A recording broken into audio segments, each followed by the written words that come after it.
Hey there, it's Minner. Off on another lovely day. Seems like the sun is never shining in San Diego lately. We're gonna have to move to Milwaukee or something. So, just got out of the dealership. Hadn't ridden the bike for a week because someone who watched one of my past videos had mentioned that the cam chain sounded loose. And then I finally took my earplugs out, took a listen, and, well, it did have that sort of ticking sound. So as you know, it's automatic tensioner on this bike, so I brought it in to have the mechanic take a listen to it. And he said, you know, it does sound a little louder than the new bikes. He went down to a couple double R's and also some new single R's, and it sounded, he said, a little louder than those. I heard them too. It did sound a little louder. I mean, it wasn't terrible, and it isn't terrible by any means. But he said, you know what, let's just replace that tensioner and see if it gets better. Because it's, you know, not an invasive exercise. It's relatively cheap, so they just ordered the new part. I kept the bike sitting still for a week or so, which drove me crazy because this thing is such a lot of fun. It's just, it's abuse not being able to play with it. So anyway, I went there today. The park came in last week, and I went by there today, and he replaced it. And he said, you know, it's still making the noise. He said the only other thing I can think of is, you know, it could be a valve. But he said, to be honest, it doesn't sound typical for a valve, because it doesn't have that off rhythm beat that you typically hear with a valve.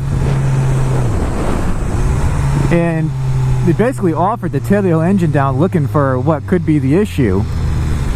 But ultimately,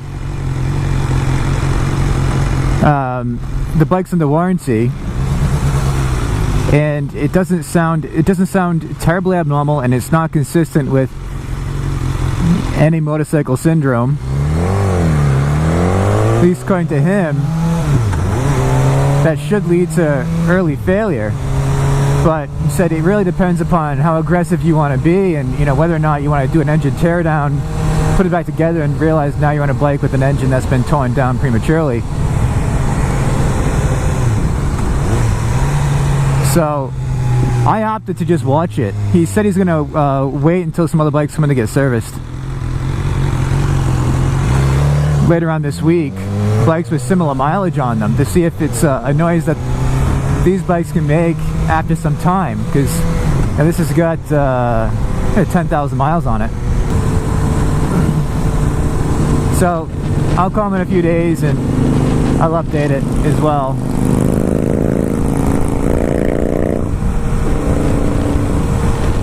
And we'll go from there. Honestly, there's two different types of people. Is it the types of people that... The guy is leaning that sucker over. There's the type of person that wants everything to be perfect at every point in time.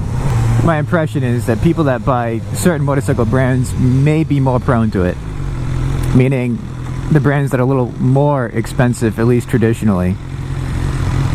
Or the upper end of any motorcycle brand. When people start paying, you know, 10,000 plus, 15,000 plus, many people expect perfection.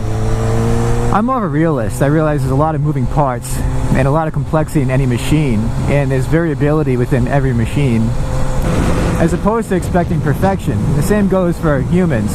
You're not going to be perfect, don't try to be, or you can become obsessed with it and your life is going to be miserable. And I think the same thing applies to motorcycles. You know, get the warranty. I understand that you want it to be perfect. Sometimes it may be, sometimes it may not be. And if it fails, then you're covered.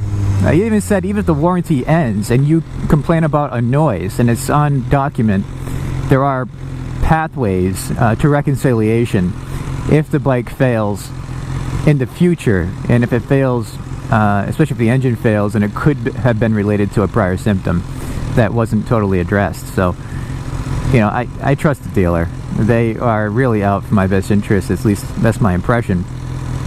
And ultimately, like any other relationship, if someone screws you in the end, then they lost the customer and run the risk of spreading a bad word, which I don't think anyone would try to do.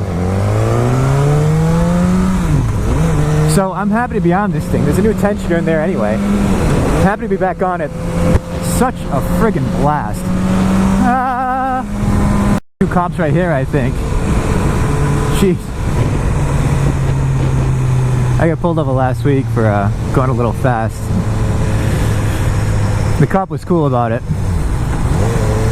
I wasn't driving recklessly, I was just driving too fast in a straight line, which I think helped. And I pulled over when he asked me to, and I wasn't a dick. Life is short. People die young every day. I'm hurling myself through the air on two wheels in an absolute beast of a machine. Put this stuff into perspective. If you go on the forums, you'll see it all the time. There's just this list of complaints for like randomness. So in the S1000R forum, I list a couple of things that you always hear. This suspension sucks, can't get it right. The seat is killing me.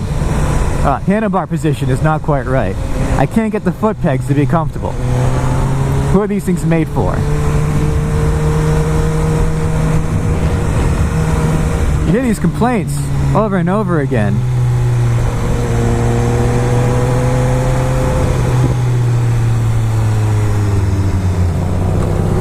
And usually it's the same offenders.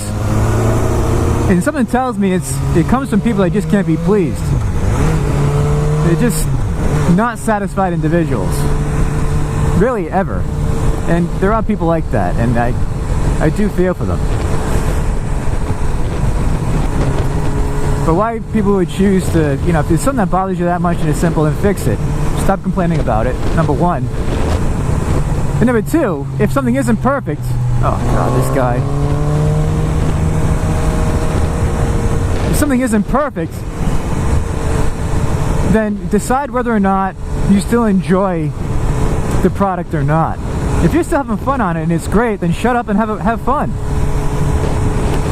But you know, serial complaints, spending your life complaining is, well, first of all, annoying to the people around you. Not just with motorcycles, but any aspect in life. It's frankly unhealthy. It just, or a reflection of the fact that you have a tendency to focus on the negative. You're just a pessimist. I'm not going to be honest with you. If today on this ride, after a grueling week in work, being stuck in traffic in a car, working tremendous hours, sleeping 3 hours at a time, yada yada yada. If I were by chance to get crushed by an oncoming car that crossed the center line, and it all ended right here, I'll be honest with you, I'm fairly young, but I'll die happy. I'm not going to die worrying about some subtle ticking noise in the engine, or whether or not my knees are in the perfect position, or whether or not I should have spent $2,000 less on something different, or whether I should have bought something used, whether or not my dealer loves me. You know, I mean, that it's just ridiculous. So keep your eye on the positives. Enjoy it, man. Enjoy it. You're lucky to be here. You're lucky to be able-bodied enough to be on one of these things.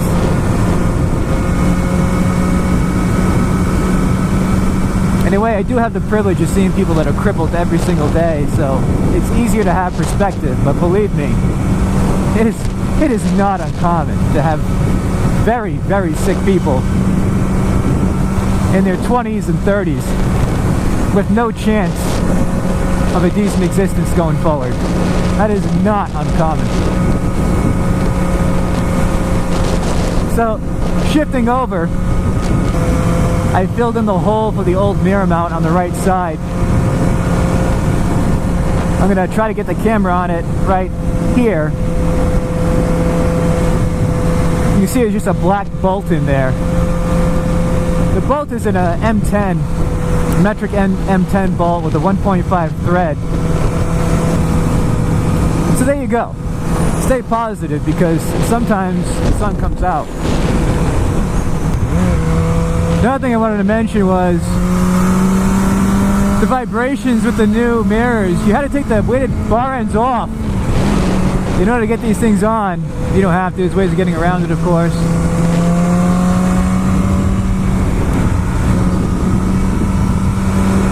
But overall, between taking the old mirrors off and taking the weighted bar ends off, which are pretty heavy, I forget the exact weight. I'm thinking they're 180 grams each. It feels slightly more buzzy, even in the lower RPMs, which if anyone had a problem with the buzz in the first place, they're going to be all bent out of shape. Keep that in mind, or come up with a solution before you actually make the exchange. I don't think it's profound, but I do think it's there. Because these mirrors here, they have some decent weight to them, they are on the ends, but once again, the total weight on the bars, there's less weight on it now. But the vibrations never really bothered me in the first place, and they don't bother me too much now. Now, if I was riding for hundreds of miles, maybe a different story.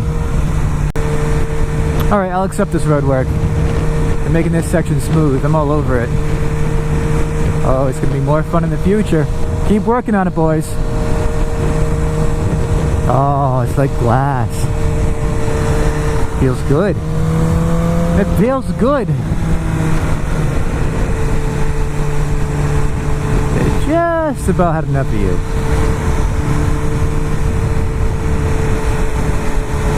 Just about had enough of you. Just about. Just about enough. How many corners can you ruin right now? Here we go.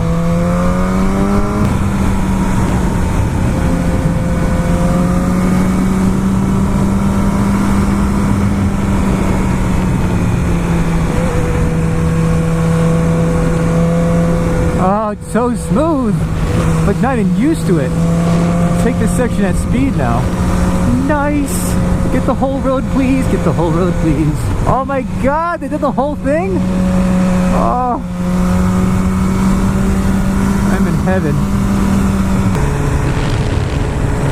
Ah, I love you. Pavement machine and squirrel whom I almost killed. Look how fast this truck's going. Oh my god, I want to slow it down, dude. You too. I gotta be honest, big pickup trucks, large SUVs, and utility trucks that go fast really bother me. Because guess what? That huge honking piece of shit wasn't meant to handle fast, okay? And, of course, every time you see a Porsche or a Z06 Corvette, you have some ancient person driving it, completely daisy. The whole world is backwards. People are so screwed up. The people who have the mindset and money to actually afford a fast car would never use it. Man, it's hazy out here. Is that schmag? Southern California, you never know what's schmag and what's fag. So fag and schmag are hard to distinguish in Southern California. I think we all need to make an effort towards anti-heavy breathing techniques because it's littering the cameras. I've been a horrible offender myself, but there really is nothing more disgusting than hearing someone go.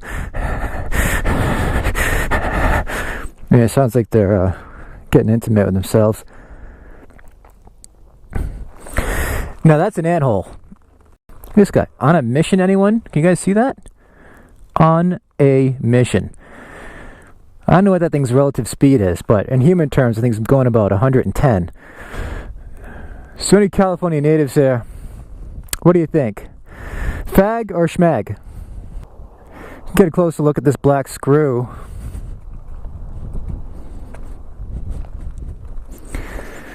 Right there.